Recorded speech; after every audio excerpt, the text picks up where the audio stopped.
धाकड़ खबर, बेखौफ जुबान, बेबाक अंदाज। दोस्तों, आदाब अर्ज़ है। धाकड़ खबर के इंटरनेशनल बुलेटिन के प्लेटफॉर्म पे आपका स्वागत है। आज हम पेश करते हैं कुछ अंतर्राष्ट्रीय खबरें जो कि हम वहीं से, उनकी वेबसाइट से, अखबारों से लेते हैं।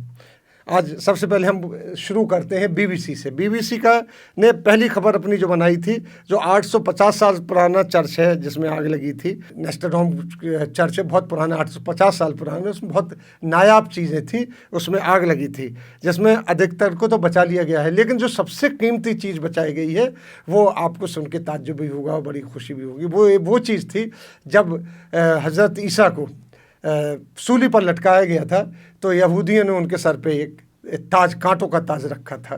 कांटों का, वो कांटे लोहे के थे या किस चीज़ के थे, हैं वो ताज रखा था, जिसके बाद उनको सूली पे लटकाया गया। अक्सर आपने फ़ोटो देखी होगी, एक कांटों का ताज पहने हुए हज़रत ईसा सूली पर लटके हुए विश्व शांति के लिए।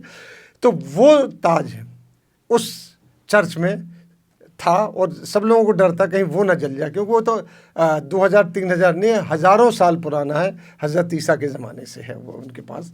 तो वो नहीं जला, वो सुरक्षित मिल गया है। इस बात की सबसे बड़ी खबर है। बाकी तो जो जल गया तो वो जल ही गया है। उसको जीर्णोद्धार करने के लिए पूरी दुनिया से लोगों ने अरबों खरबों डॉलर अब तक उसको दे दिए हैं। उसका जीर्णोद्धार होना वैसा हो पाता कि नहीं हो पाता, क्योंकि उसका डोम, उसकी हर चीज़ अपने आप में थी। उसके ऊपर किताबें भी कई आई हुई उसके लिए। तो अब इसके बाद आगे चलते हैं। तो इल्हान उमर, अमेरिका की उन 2 मुस्लिम महिलाओं में से इल्हान उमर की बात करते हैं, उमर की, जो चुनाव में जीतकर हाउस ऑफ रिप्रेजेंटेशन के पे पहुंची है। पहली 2 औरतों में से एक है। वो खुलकर मुसलमानों की समर्थन करती हैं। वो इसलिए ट्रंप के हरदम निशाने पर रहती हैं। उन्होंने 911 में ट्विन टावर में जो हमला हुआ था, उसके बाद खुलकर इस हमले के इल्ज़ाम मुसलमानों पर नहीं लगाया था, बल्कि कहा था सम पीपल डिड समथिंग, उन्होंने ये कहा था। उसके बाद उनको काफ़ी क्रिटिसाइज़ किया गया था, सब कुछ किया था, लेकिन उसके बाद भी अब वो जीत के आई हैं। यानी कुछ लोगों ने ये डेमोक्रेटिक पार्टी की नेता हैं और मूल रूप से सोमालिया की हैं, जो पलायन करके अमेरिका में बस गई हैं। अब इसके बाद ही इनकी तो खबर बीबीसी ने दी है, लेकिन हम अगर उसको देखें अल जज़ीरा को, तो अल जज़ीरा ने इसके कुछ आगे दिया है कि अभी पीछे हमने जो जिन अमेरिका के मुस्लिम सांसद इल्हान उमर का जिक्र मैंने पीछे अभी कर रहा था, जो अभी आपके सामने, उनको लेकर हाउस ऑफ रिप्रेजेंटेशन की स्पीकर नेसी पेलोसी ने, अमेरिका की, ट्रंप पर आरोप लगाया कि उन्होंने इल्हान उमर की 9/11 वाली वीडियो क्लिप सार्वजनिक करके उनको और उनके परिवार के लिए जान का खतरा पैदा कर दिया है। उन्होंने सीधा ट्रंप के ऊपर इल्ज़ाम लगा दिया कि वो जो वीडियो क्लिप जिसमें उन्होंने ये बात कही थी कि सम पीपल डिड इट, कुछ लोगों ने ये हरकत की है, किसी मुसलमानों पर जैसा लग रहा था, तालिबान मुसलमान इनके ऊपर, उन्होंने खुलकर इसका बचाव किया था और नहीं लगाया था। उसके बाद उसकी जान का खतरा बहुत ज़्यादा पैदा हो गया है। उसके लिए उन्होंने पुलिस सुरक्षा भी दी गई है इस बात के लिए। लेकिन ट्रंप का जो प्रवक्ता है सारा सैंडरसन, ये कहते हैं कि इस आरोप का उन्होंने खंडन किया है, जबकि हाउस ऑफ कॉमन्स से उनके ऊपर आरोप लग रहा है। और ट्रंप का उन्होंने खंडन किया कि ट्रंप, और बचाव किया ट्रंप का कि ट्रंप ने ऐसी बात नहीं की। लेकिन ट्रंप ने उनका वो वीडियो वायरल किया है, क्योंकि वो उनके अपोजिशन की थी हैं। तो ये खबर का पूरा ये है, चूँकि वो ट्रंप के जग जाहिर है कि मुसलमानों से जो उनकी नफरत है ट्रंप की, वो जग जाहिर है। अक्सर वो इसको किसी न किसी बेस में कर ले। पिछले दिन उन्होंने 7 मुस्लिम कंट्रीज से कोई भी आदमी नहीं आ सकता, उसको बैन किया था। इसके बाद कई उनकी ऐसी चीज़ें हैं जिसके ऊपर उनके ऊपर ये इल्ज़ाम लगता रहता है। इलेक्शन में भी उन्होंने कहा था सिर्फ गोरे लोग ही शुद्ध होते हैं, बाकी लोग ने, उसमें हालांकि सभी आ गए थे, इंडियंस भी आ गए थे, सब आ गए थे, लेकिन उन्होंने विशेष तौर पर मुसलमानों को टारगेट वर्क करके किया था। अब बीबीसी की दूसरी खबर कि बांग्लादेशी कलाकार फिरदौस अहमद को गृह मंत्रालय ने भारत से चले जाने की नोटिस दे दिया है। उन पर टीएमसी के प्रचार करने का बीजेपी ने ये आरोप लगाया। बीजेपी ने आरोप लगाया कि वो टीएमसी का प्रचार कर रहे थे। बहुत मशहूर आर्टिस्ट हैं ये जो बांग्लादेश के, जो फिरदौस साहब, जो फिरदौस अहमद है, ये बहुत मशहूर आर्टिस्ट हैं। इनको कहा है कि आप फ़ौरन ही बंगाल छोड़ के चले जाइए, यानी देश छोड़ के चले जाए।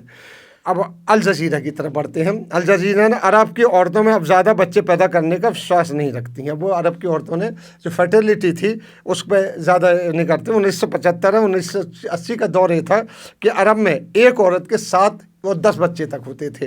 ये अल जजीरा दे रहा है। लेकिन अब उनके अंदर जो वर्कलोड आया और सोशल उससे अवेयर हुई और कुछ उनको सर्विसेज में जाने लगी, काम की भी ललक आई है, तो अब ये एवरेज 7 से कम हो गया। जो एवरेज 7 था वो 3 पे आ गया है। अब 3 बच्चों से ज़्यादा वो नहीं रखती हैं। अरब में ये आम बात थी कि ज़्यादा बच्चे पैदा करना।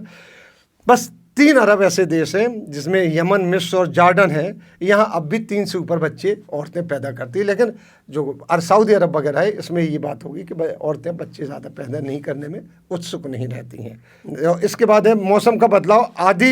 आंधी, पानी और ओले भारत में ही नहीं हो रहा है, ये सब पाकिस्तान की कराची में ज़बरदस्त तूफान आया है जिससे 3 की मौत और कई इमारतों को नुकसान हुआ। खबर ये वहाँ दिन में अंधेरा छाया रहा जिससे 500 मीटर दूर की चीज़ भी नज़र नहीं आ रही थी, 0 विजिबिलिटी हो गई थी वहाँ पे। कतर और यूएई में भी ज़बरदस्त बारिश हुई है। ईरान और अफ़गानिस्तान में इससे अछूते नहीं है। ये एक ग्लोबल फेनोमेना है। कहते हैं कि रेगिस्तान के ऊपर कम दबाव वाला क्षेत्र चल रहा है, उसकी वजह से ही हो रहा है। हमारे भारत में भी कई जगह ओले पड़े हैं, झाला बारिश हुई है। झाला के ओलों को कहते हैं उर्दू में, झाला बारिश हुई है, ओले पड़े हैं, इस तरीके से हुआ है। अब आप बहरीन की अदालत ने 138 शिया मुसलमानों को ईरान की इस्लामिक रिवोल्यूशनरी गार्ड से संपर्क रखने के आरोप में उनकी नागरिकता को भंग कर दिया है और उन्हें आतंकवादी गतिविधियों में शामिल होने के जुर्म में जेल भेज दिया गया। ये बड़ी खबर है क्योंकि रिवोल्यूशनरी गार्ड जो ईरान के हैं उसको अभी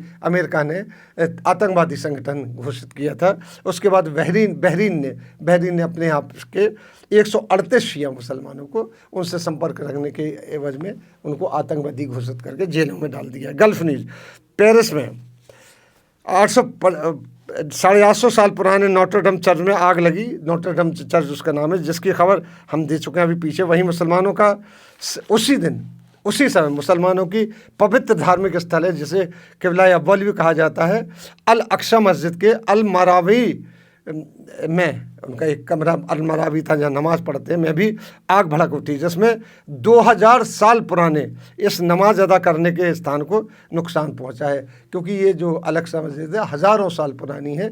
इसमें हमारे जो नबी करीम हैं उन्होंने भी जाके नमाज़ पढ़ी थी जब वो महराज के लिए जा रहे थे। उसकी मान्यता ये है, उसको किबला अव्वल मानते हैं। बड़े पहले मुसलमान जो नमाज़ पढ़ते थे उसी की तरफ किबला अव्वल की तरफ मुँह करके नमाज़ पढ़ते थे, लेकिन फिर बाद में एकदम से काबा की तरफ आए तो उसको किबला अव्वल कहा जाता है। काबा दूसरा है, काबा अपना मुकाम अपनी जगह है। उसमें नुकसान हुआ। उसको बुझाने के लिए जेरूसलम इस्लामिक वक्फ डिपार्टमेंट की फायर ब्रिगेड ने उसको जल्दी ही काबू पा लिया। एक भारतीय नाविक जगदीश्वर राव पोर्ट रशीद से गायब हो गए हैं जिसका अभी तक कोई पता नहीं चला है। ये भी खबर है। पाकिस्तान के प्रधानमंत्री इमरान खान आगामी 21 अप्रैल को अपनी 2 दिवसीय यात्रा पर ईरान जा रहे हैं। ये बड़ी खबर इसलिए कि ईरान को अभी पाकिस्तान ने उनके गार्ड को आतंकवादी संगठन घोषित किया और पाकिस्तान के प्रधानमंत्री वहाँ जा रहे हैं और उसके ऊपर सैंक्शन भी लगाया हुआ है जो सब पूरे के इसका तेल नहीं खरीदना, हालांकि भारत खरीदता है और ईरान ही जा रहे हैं। ईरान न्यूक्लियर ताकत भी, इसलिए उसकी बड़ी जो पाकिस्तान है वो जो अमेरिका है उसके खिलाफ रहता है। अब नवाए वक्त की तरफ जाते हैं। नवाए वक्त में पाकिस्तान के विदेश सचिव तहमीना जुनेजो ने कहा है कि वो रिटायर होने वाली थी। उन्होंने एक जगह जहाँ उनकी फेयरवेल हो रही थी उस वक्त कहा भारत की पाकिस्तान को दुनिया भर से अलग थलग करने की कोशिशें नाकाम हो गई हैं, कि भारत का पाकिस्तान को दुनिया से अलग थलग करने की कोशिशें नाकाम हो गई हैं। ये इल्ज़ाम लगाया उन्होंने। तहमीना ने यह भी फेयरवेल पार्टी में कहा कि भारत को आरोप लगाने की जगह कश्मीर समस्या का हल करना चाहिए जिससे क्षेत्र में शांति और व्यवस्था कायम हो सके। ये तहमीमा कह के गई हैं जो कि फॉरेन सेक्रेटरी थी वहाँ की, अभी रिटायर हुई हैं वो।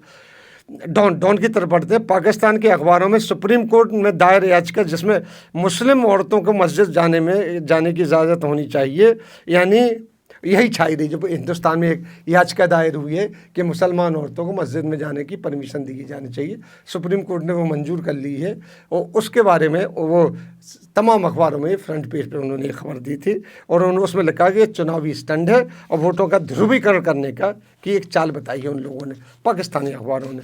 जंग की तरफ बढ़ते हैं। लाहौर में एक नशेबाज भिखारी ने, एक बड़ी दर्दनाक घटना है कि लाहौर में एक नशेबाज भिखारी ने एक कब्र खोद के एक बच्ची की लाश निकाली। उस लाश को लेके वो बाजारों में घूम रहा था, पैसे इकट्ठे कर रहा था। किसी ने उसको पहचान लिया, पुलिस को इन्फॉर्म कर दिया, उस लिहाजा वो गिरफ्तार हुए।